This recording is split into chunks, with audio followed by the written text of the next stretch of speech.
broadcasting from across the North American continent of the Terran Empire, bringing you our unpopular Star Trek opinions since 2020. This is Code 47.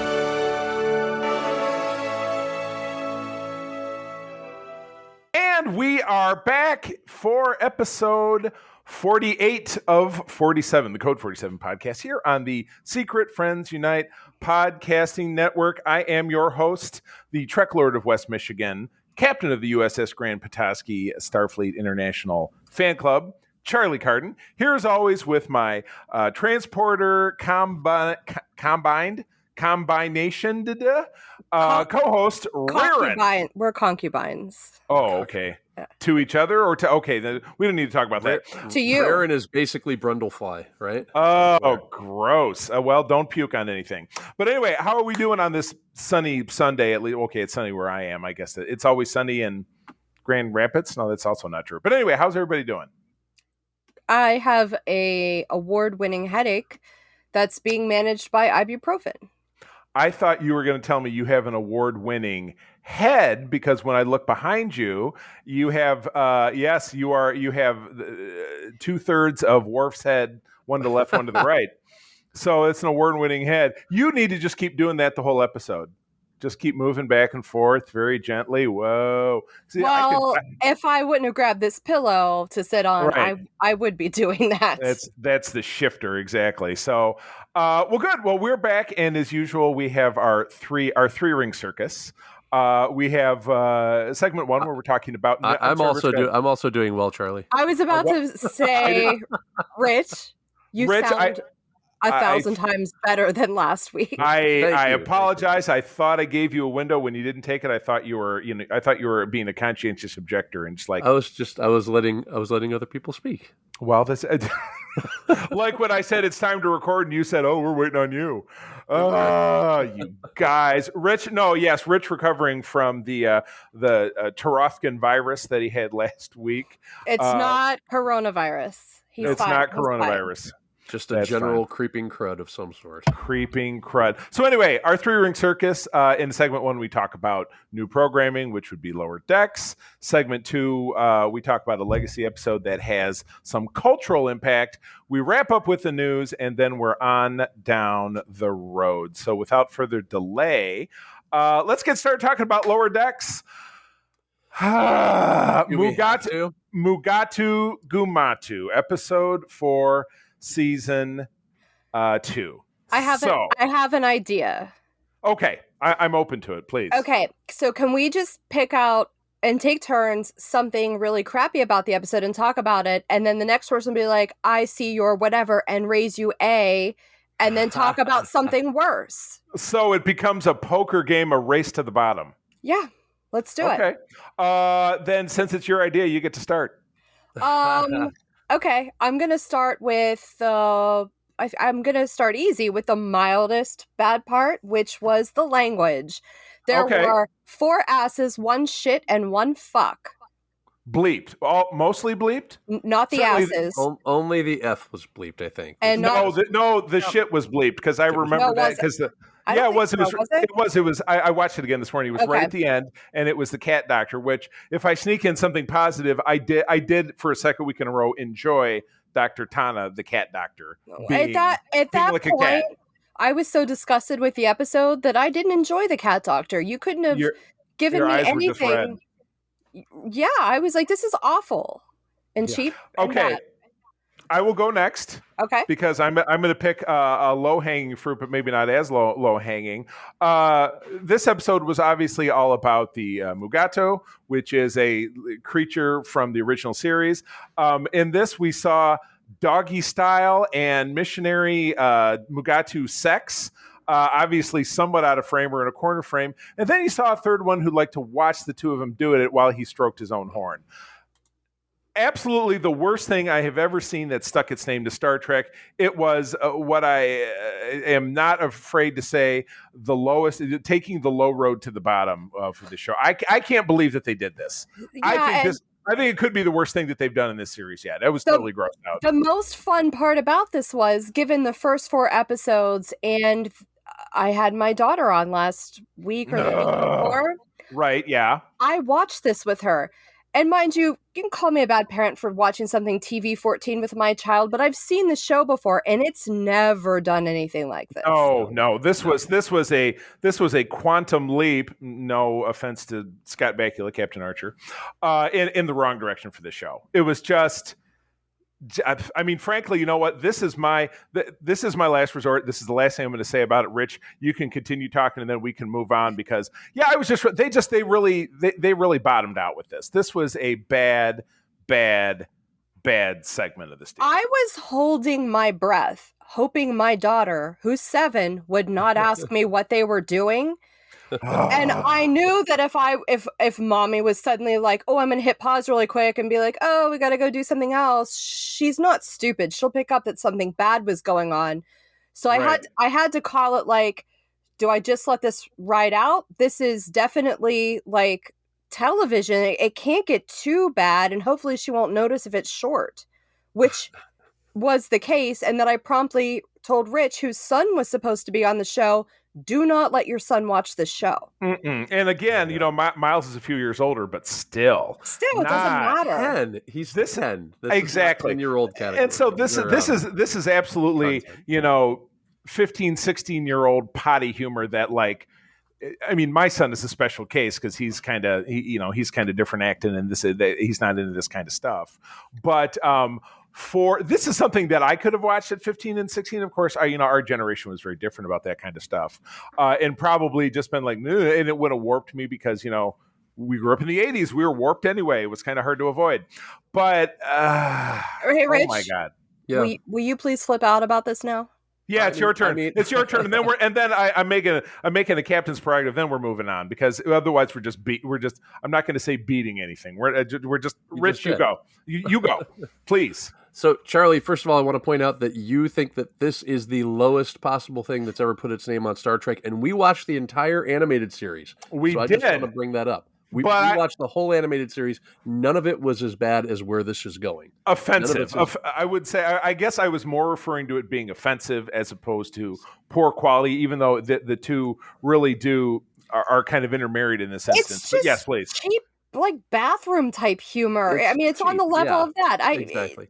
If I'm watching Family Guy, I expect this. If I'm watching The Orville, I expect this. If I'm watching, anything Seth MacFarlane does, I'm expecting this. Right. Or Adam Sandler, or not that I'd watch anything Adam Sandler made, but this is Star Trek, right? And this is pitched as a kid's show. This is not what you're expecting to see. You're not expecting to see this as a kid's show. I'm no prude. I swear like a sailor. Ask anyone. But this is billed as a show for children, for 14-year-olds. That's not appropriate for 14-year-olds. Very true. Very true. Yeah, I'm with you, Erin. By the time they got to the cat stuff at the end, I mean, if they hadn't prefaced it with all this other ridiculousness, I think I would have been more on Charlie's side with the cat stuff, because the cat stuff has traditionally been funny, right? Right. Maybe it was funny. Maybe it was. I don't even remember it. I was so pissed off that I'm offended as a fan that this is the shit that they put out there. Right. I expect more from Star Trek. That's what it comes down to. Is I expect more from Star Trek. The bar is much higher than almost any other franchise that you can think of. What intelligence level do they think that their fans are to give us this? Mm-hmm. Yep. Right. I agree. It is a absolutely low shot. Do you guys agree with my episode title? Is this the low road? Is this the nadir? How else? Well, if we're going to center an episode title around what we're talking about here, what would you guys say? Pitch me one idea. It is a dilapidated load of sloppy knob cheese. Yeah, I'm gonna pass on that title. Rich. Okay. I don't have anything. Don't put me on the spot like that. I'll come up with something later. We might come up with something organically. We'll see. I think organic is better. I wanted to mention that I reached out to a friend of mine who does a podcast that doesn't like Lower Decks, and he likes everything Star Trek. So I wanted to know what he thought about it. And he has a lot of people on his podcast, and they all really like it. So he's usually the odd one out. Mm-hmm.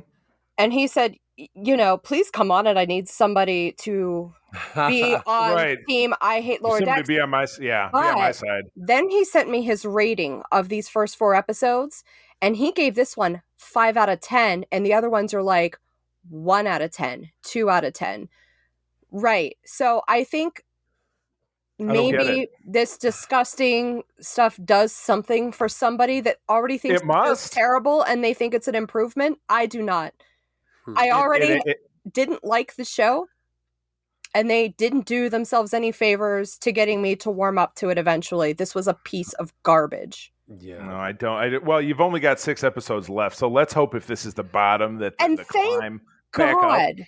That shows aren't this show isn't going to be 23 episodes. I know. Right. And no shows really are anymore because, again, network TV is dead. I have no idea how long network TV seasons are anymore. All I really know is that shows are generally like anywhere between 6 and 13 episodes, and that's fine for me. Let me ask a question here. Eugene Roddenberry put his name on this. Do you think Gene Roddenberry would be okay with this? No. Fuck no. Oops. I'm glad that I got bleep. No, I'm glad that my saying that word got covered over because Erin and I talked at the same time. This was kind of one of those, do something what did Dennis Leary do something every day that makes your mother ashamed? This would be the one. Oh man. Okay. If you guys can agree, let's move on. Segment 2. Agreed? I just want to say one more thing, Charlie. Yes, please. I was really, particularly because of this episode, excited about one of our news stories because I looked at it and thought, thank God there's going to be adult Star Trek again. I know. I cannot disagree in any way, shape, or form. Okay, segment 2, infinite diversity. I'm going to nominate. Who chose this episode? I think you did actually out of some recommendations that I had made, but I think Rich is probably going to be the best person to helm this one. Yeah, let's do it. Good with that. Come on, I think Charlie should do it. Charlie, you should lead it. I'm trying to share the burden of command here. But no, it's okay. I don't want to put it.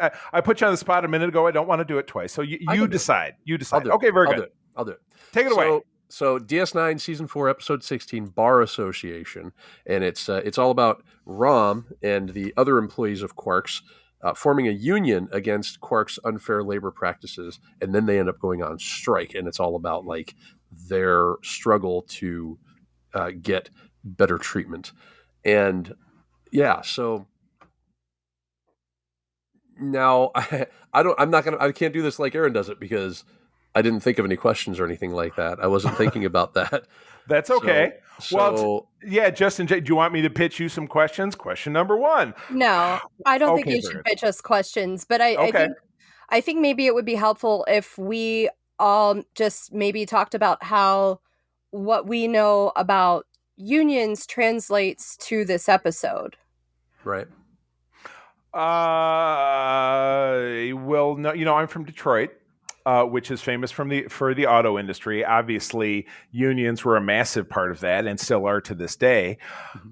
That being said, I don't have a ton of informed opinion about what that really means to folks who work in the auto industry. I don't have any family members that actually work in the auto industry. So I can't say, hey, my uncle so-and-so is in local blah, blah, blah, this and that, and they had to strike because they were, they were working 90 hours a week or something. So I don't, but again, when you go backwards, I'm sure to the kind of things that are reflected in this episode, and then really even there's a great segment in when they're in the infirmary and Chief O'Brien is either being treated or he's talking to somebody who's being treated. I think he's talking to Rom about the fact that he had an ancestor who headed up a coal miner strike in Pennsylvania, of all places.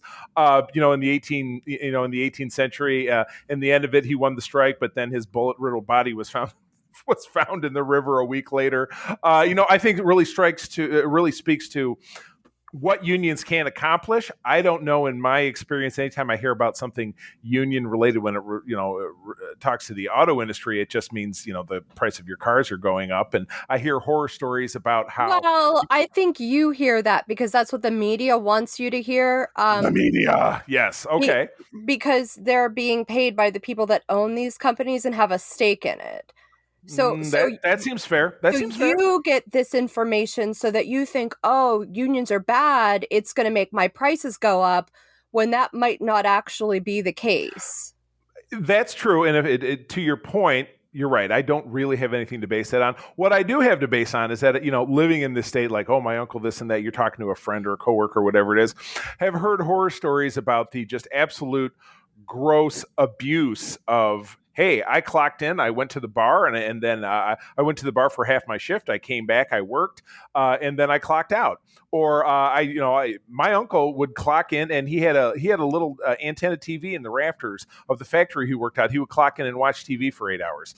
I mean, you hear these stories that are almost too fantastical to be true, but if they are... Yeah, people like to say negative things like, oh, I'm going to take my 15-minute union break every hour. But again, I think that's just like something that's, like a rumor that's stated about people to make unions look bad. When in actuality, I mean, they protect workers. They make sure that they get fair wages, fair treatment. They protect them legally if they're to get fired because they got sick. Injured. Absolutely. Right. So, I think this episode absolutely, it hits all of that really right on the head. Because it starts off with that exact kind of thing. Ram has a really serious malady, an ear infection, which is serious for a Ferengi. It'd be like ball cancer for a human, because their ears are their zone or whatever. And doesn't he make some crack about, he's self-umoxing or something, which is the Ferengi. Am I misremembering this? I hope it'd be great if I was. Do you remember when they all had those skirts on the back? We talked about that a lot when we were watching this episode together. So yes, but again, this really underscores everything that unions can really help. So they become a collective bargaining unit. Rich, what are we missing?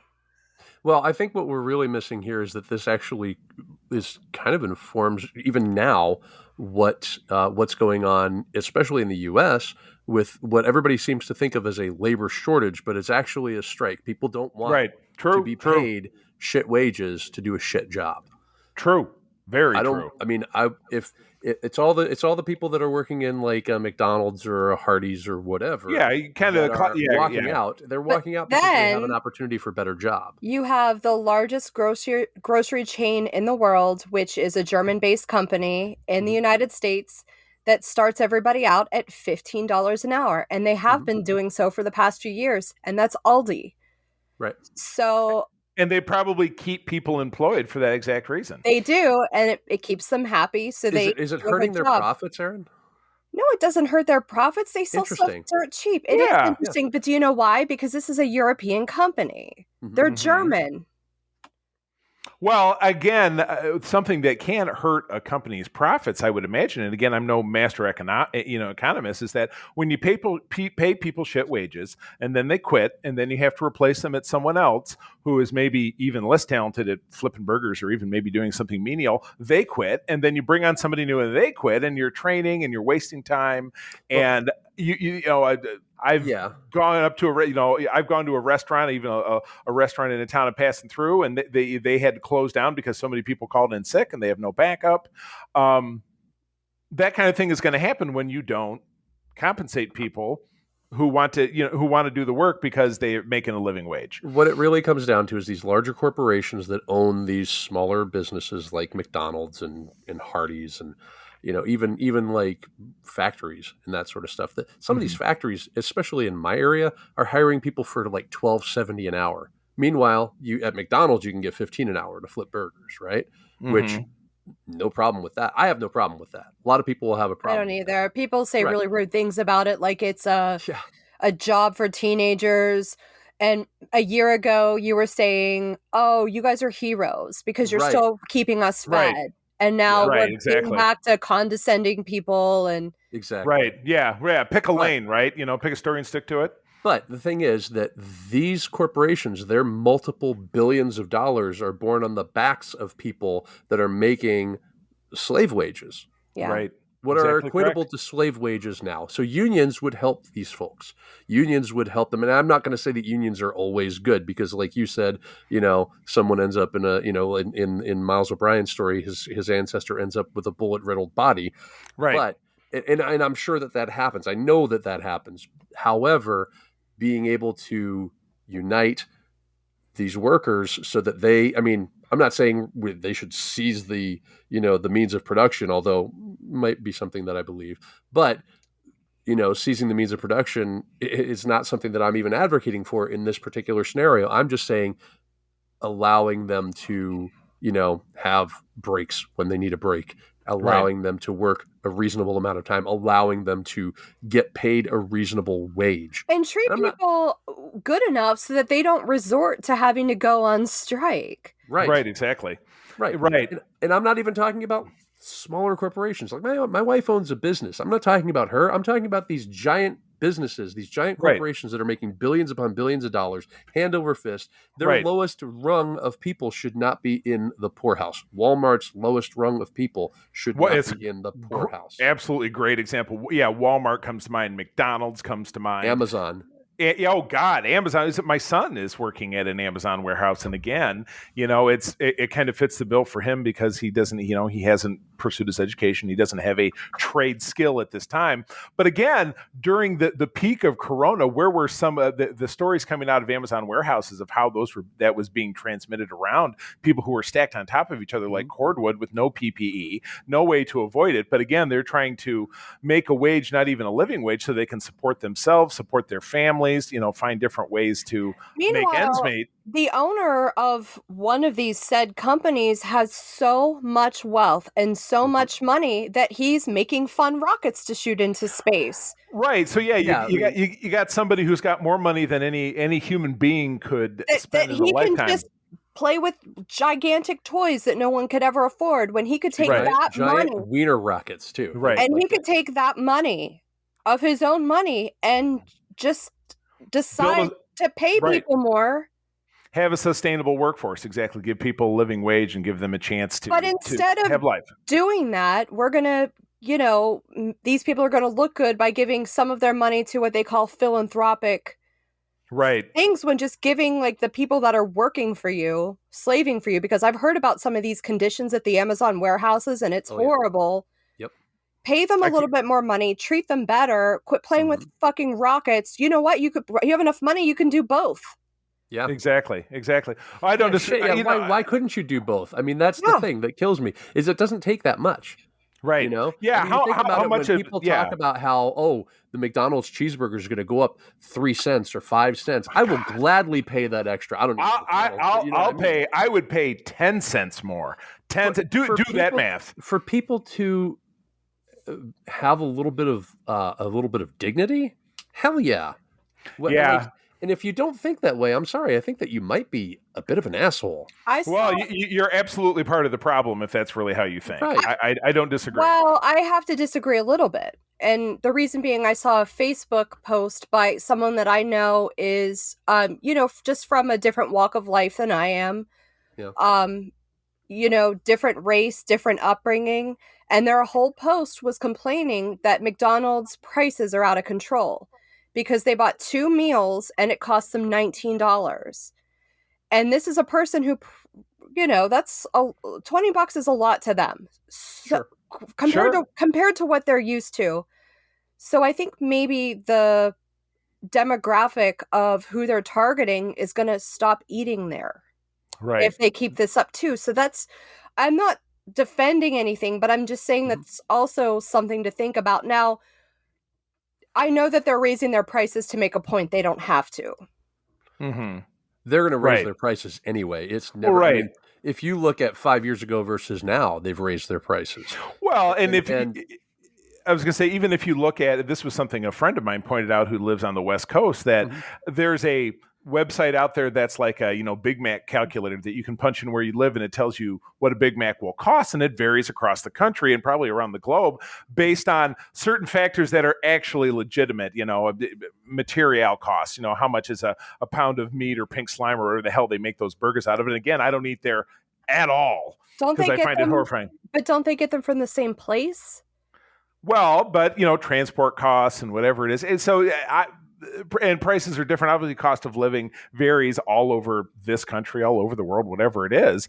But more to the point, like you said, how many billions upon billions is somebody stuffing in their pockets that could simply be invested in creating a stable workforce? I think I think the variable you're looking for is what the minimum wage is in that place. And it has nothing to do with anything else except what their minimum wage costs are. And that's how they're factoring in their prices.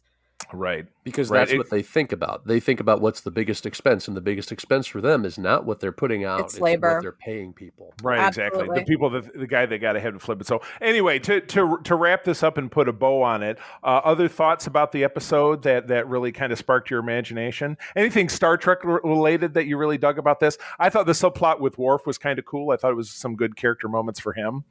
So this episode was tough for me, for the infinite diversity thing that we're doing, specifically because it wasn't that thought-provoking for me because, and I read about this after, the writers said, hey, I want to write something about that represents unions. So they weren't particularly inspired by anything like, the one episode we watched that was obviously inspired by, the IRA and a bunch of other things. It wasn't really inspired by any events that they'd experienced. They just wanted to write a story about unions. So I don't think that this was as dynamic as other ones that we have done or that we will be doing. Sure. But I'm glad we picked it. Right. You're right. It wraps things up a little too neatly in a bow. Everything works out pretty fantastically. And it doesn't really have any repercussions moving forward in the series at all that I can think of where you see anything really being different, because Quark being the comic relief, does still go on and kind of, does what he does and treats people terribly. But I like I said, I think they follow the arc of, well, we've got this problem and we're going to do this thing and there's adversity involved. But at the end of it, we change things for the better. And so, yeah, it's kind of like, it's all a little too convenient. I wonder how many people caught on to the use of Marxist rhetoric in this episode. I read about it afterwards. Yeah. But when we watched it, the three of us, we were just making fun of the Ferengis. We did. We did love their little head curtains. All right, well, cool. I ended up watching the episode again because, when we watch an episode together, I don't. Yeah, we're too busy doing other stuff. So yeah, I probably should have done the same, and I'll make a commitment that I will watch the episode by myself in the future as well. But Rom actually says, we have nothing to lose but our chains, and that's pretty straight out of like the Communist Manifesto. Yeah, right. Karl Marx stuff. What was that clack? Did one of you just work the action on a pistol? Is it going to get violent in here? What was that noise? Oh my goodness! I opened a LaCroix. Oh God! Oh What did they run that through a room that smells like this time? Oh, LaCroix! Exactly. It has the hint of strawberry. This is This is the best one, guys. It's apple cranberry. Does it taste like apple cranberry, or does it taste like somebody drank apple cranberry and then breathed on you? So it's the strongest one that I've ever had. I don't like very many of them. I like this, and I like the pamplemousse, which is grapefruit. Those are my God! Those are the only two. Oh my goodness! Okay, let's stop talking about that before we either get sued by them or, God willing, they offer us some money. So let's move on. It's my job. It's my job to keep us on track. Moving into the news, I'm going to give this first story to Erin because you said of the things we're going to talk about, this is the thing I'm the most excited about. So take it away. I explained why I'm excited, but Star Trek Picard wraps production on season 2 and moving to season 3. Maybe we'll get a date on Star Trek Day. That would be great. I would think so. But they finished filming, which is cool. I know that the next article talks about, somebody that's going to be on it, which is fine. I'm not that particularly excited about this person being on it, but I'm excited for adult Star Trek that's not animated. Hopefully we'll also get a release date on Star Trek Day of Strange New Worlds. the other shows they're making, and God willing, Prodigy, because it just seems like that's the carrot, and the stick is the thing that's whipping us. So yes, that is the carrot that's dragging us ever closer. We got to Andy Dufresne this. We got to wade through a river of shit to come out clean on the other side. My expectations of Prodigy are getting lower and lower and lower as I continue to watch Lower Decks. It's on Nickelodeon. Let that be its saving grace. But do keep in mind, plug. You will be hearing from us. Obviously, this episode is dropping Monday of the week of Star Trek Day week, which is Wednesday. On Thursday, we will be recording a very special breakdown of all the news. It's going to be kind of quick and dirty, super special episode, which I will turn around and probably publish that night. So tomorrow's Monday. This episode comes out. Yep. Tuesday, Star Trek Day, or is that Wednesday? Wednesday. It goes. Wednesday. Yeah, we come out Monday. Wednesday is Star Trek Day. We will record and release on Thursday the 9th. You'll be hearing from us. So Thursday evening, night, right? Yes, yeah. I'll just turn around and I'll edit it and I'll pump it out immediately. So that is what I will do. But pinballing off the lack of enthusiasm that Erin has for this particular next piece of news, a very attractive redhead whose last name I cannot say. Wershering? Do we really have to comment on her appearance? Can't we just say this actress? I mean, we can, but I just did. So you're right. It's not. I could walk it back. Pick a path. I could pick a path. Yeah, I could take it back. I should pick a path. You can't take it back. I mean, it's out there already. No, just hit this. Be better, man. Reset button. That's what I'm going to pick. I'm going to pick a path that I do what I want. Charlie, be best. That's a low blow. But at any rate, actress Anne Wershering, who I happen to think has nice eyes. Sorry. Doesn't have anything to do with her acting ability, is now going to be the third actress to portray the Borg Queen. First, we had Alice Krige, who there was a photograph that somebody published that was a casual close behind the scenes shot from Star Trek First Contact, which we talked about a number of weeks back, where it was Alfre Woodard, it was, I think, Gates McFadden and Marina Sirtis, and it was Alice Krige, and she looked exactly like Elizabeth Shue. So I said in the comment, what's Elizabeth Shue doing with these three other ladies from Star Trek? That was an embarrassing moment. I usually try not to embarrass myself on Facebook, but I didn't do it that day. But at any rate, yeah, it was Alice Krige, and then during Voyager, it was actress Susanna Thompson, who also had some other roles in Star Trek, including DS9. And now it's Anne Wershering, who was in she was in 24, one of Jack Bauer's very ill-fated girlfriends, as usual. She was only on for like a season or something, right? She was on for a season and a part of another season where she got killed. She was always getting fridged. His girlfriends were always getting fridged. Yeah, no, yeah. At the end of the first season, it was his wife, and that was the big and then he had another one who lived, and then he had another couple who died, and it was just he was a bad dude to be around. But at any rate, she was also on a show that my wife really enjoyed about three guys who they time traveled around to stop this evil corporation from changing things, and it was called not Timeline, because that was a terrible movie from the early aughts. Timeless, thank you. She was one of the a member of the evil cabal in that movie. It's written in the article. Thank you so much. You know how I feel about reading. And she's a Star Trek alum, because you can see she was the voice of Tess in the Last of Us video game, which is an award-winning video game. Oh yeah, I tried it. I didn't like it because it's too shooty. It's too shooty. You don't have to do a lot of shooting. It's a lot of sneaking if you do it right. Video game people do like shooty. Oh, you want to sneak? I like the story. I thought the story was. The story seemed cool because it was like a little girl and her dad. It was a guy who was helping this little girl, and they weren't related. Okay, right. He was helping her get cross country because she had been bitten by these infected things. I don't remember what they're called, but she had been bitten by the infected and did not turn into one of them. Oh, it's not really zombies, but it has this like parasitic infection thing going on. Kind of sort of in that vein, yeah. Yeah, so they thought that she could maybe help figure out like a cure, like her blood or her DNA or something can help figure out a gotcha. cure. So it was this whole thing about traveling cross country to post-apocalyptic world. The 10 minutes of it I did play, it looked awesome. Like it was done really well. It just wasn't for me, so I stopped.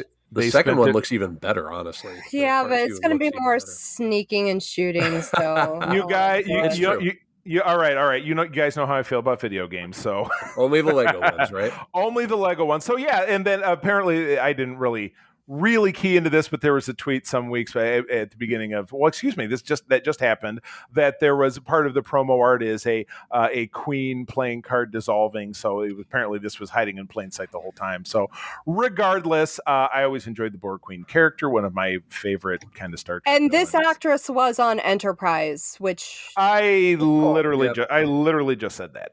So you listen to me like Todd listens to me. Thanks. I didn't hear you say Enterprise. I just heard you say she was a Star Trek alum. Yeah, that's what he said. Damn it! I was really hoping nobody was listening. All right, I will walk back. You were hoping nobody was listening, and you didn't. I know he corrected me for no reason. You're welcome, sir. Yeah, very much so. Well, I know, and I know that there's nobody better to talk about this last story than Rich because of his love of physical media. So, Rich, this is all you. I mean. It is my thing. All right, it is your thing. So this is the 55 years of Star Trek this year, and they are coming out with a 4K edition of 4 of the original series films, and Captain Kirk himself, William Shatner, is going to be doing I think it's like a special feature of some sort that's going to be on there. Is he going to talk about himself? He always does. Yeah, he always. That's all that I really want is for him to get up and do something akin to the "Get a Life, Why Don't You" from SNL in the '80s. But Paramount released that clip of what he's him talking about it is as a promo for these 4K releases that are going to come out. They're also doing a Blu-ray release of it. So if anybody like Charlie only has a Blu-ray player, yes, you do. Yours is only 4K upscaling, buddy. Sorry, you showed it to me. So 4K upscaling. I don't think I showed you the player. Did I show you the player? It's like a Blu-ray player that can take a DVD and make it look a little bit better. Well, okay. That's basically what it is. But what you just said was it has 4K upscaling, not DVD to Blu-ray upscaling, which is what mine says it does. So it's the same thing. 4K. Okay, it's the same thing. It's just a different tier. So DVD to Blu-ray is a tier, right? You go from a certain amount of graphical fidelity to a different. And then when you go from Blu-ray to 4K, you're going from basically 2,000 pixels to 4,000 pixels. So it is a different format. You can't put a 4K Blu-ray into a Blu-ray player and have it play. Okay, so I would have to go up and drop $100. That's not $150. 100. There was one at Best Buy for 100, but again, that's yours. That's the one that you have. It's a 4K upscaling player. Gotcha. Okay. That's fair. Regardless, this set is going to be half the price of one of these new players if you want to buy it for the movies, I might add, and no director's cut of the motion picture. So, which is exactly what it invalidates the entire argument for me, because yes, there is, and we've talked about it on the show, the 2001 director's cut of Star Trek the motion picture, which I personally find to be endlessly superior because of some of the nice enhancements that were made, has been languishing in SD hell for the last 20 years. Mm-hmm. And now they're saying, oh, we're doing it, we're getting it out, but Paramount, obviously in their infinite greed, major corporation, wanted to get this set out before that work was complete. So to me, I would, if I could get a 4K release of the motion picture and watch it on my 4K TV, I'd be totally down. This, to me, I don't know, Rich, you're the physical media guy. Are you doing this or are you waiting for a later release? I'm waiting for the whole thing. Good man. To release, it's going to have the special editions. What I really want is I want them to take what they did with those DVD sets back in the day, back in the early 2000s, mm-hmm. and do that with the next, the 4K set. Gotcha. Because they had special editions of things. They had, director's edition of Wrath of Khan, that sort of stuff. All in one package. I want it all in one package, but I would like them to leave out the JJ stuff because I don't want diarrhea. You know what? They'll stick it in there anyway, just to make sure you spend some extra time on the toilet. That's all I'm saying. Just like when I bought my Halloween box set. It had the Rob Zombie Halloweens in it, and that's like the furthest you could get. There was two of them. Yeah, there were. Oh my God! I feel like a time machine would really solve two problems we've discussed today. Okay, I'm listening. What? How would they solve the problems? Break it down for me. I've told you guys this privately before. Is it not? Yeah. Okay, I got it. I know what we're talking about here. Okay. Never mind. Well, this is not. This is probably something best discussed off the air, Charlie. Very good. Okay. All right. Well, we can we can refresh on that. So, well, cool. Well, that does effectively bring us to the closing. Oh, we can call it Erin's time machine. Winner. Okay. Well, because you gave us that winner of a title, how about you also give us the outro? Oh, I haven't done this in a while. I know. That's why I want you to do it. Okay. Hold on. I gotta find it. Wait, where is it? It's right at the bottom. Oh, it says outro. It's little now. For more information about Starfleet International, please visit Grand Petoskey and Nomad on Facebook. It's cold and the outro just got out of the pool. It's who in the... Oh, my God. Oh, friends, as always, thank you for joining us. I'm going to tell you, as always, that sharing is caring and to keep on trekking. Kapla. I don't have it out this time, so later, guys. Bye. Code 47 is part of the Secret Friends Unite podcasting network. Visit secretfriendsunite.com for our great shows, articles, news, reviews, and more. Secret Friends Unite podcasts are available on Apple, Google, Spotify, or the podcast platform of your choice. If you would like to be part of the conversation, visit our new Discord server, or join us on Facebook, or follow us at Secret Friends U on Twitter. Please subscribe to Secret Friends on YouTube, and don't forget to visit our merch store at tpublic.com. Just search Secret Friends Unite. Thanks for listening.